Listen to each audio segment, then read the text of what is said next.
Ya di dinyayê de çi qas mirovên vala hene tetênê me dibînin ya. Binê nizam sernavekê peyam dişîne û dibe dev ji te bernadin. Ev kiye salû?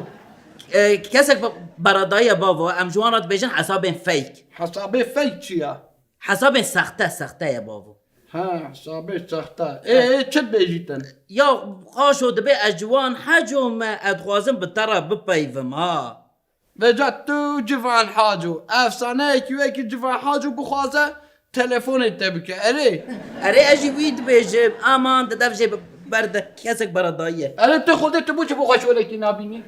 Şol? Ane berê xwe. Şol çi ye bavo?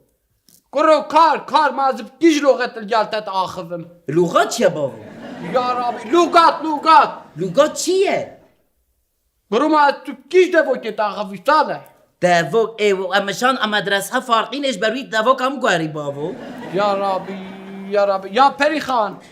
Kite Perî Xan kaver ev kurê te kî veçûye te xwedî kê. Mustafa katı çet bêjî ka bisekine. Erê dilşayan dengê xwe bişînim.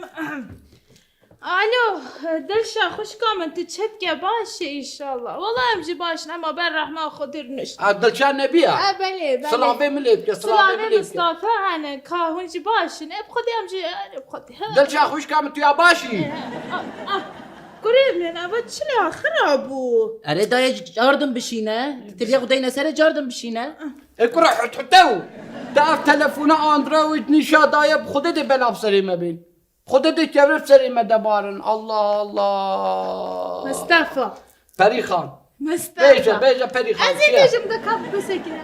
Yek di naşe bêje kurê me hete tuyî tamam. Te fam kir.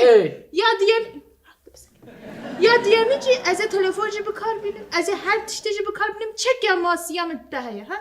Te ya dilê xwe got Perî Xan. Erê. Ane bêje berî xwe de vê bêmerîfetê. Kuro dayê bûbûne yek ol hemberî min derê kevin. Ya Rabbi. Hüte raç.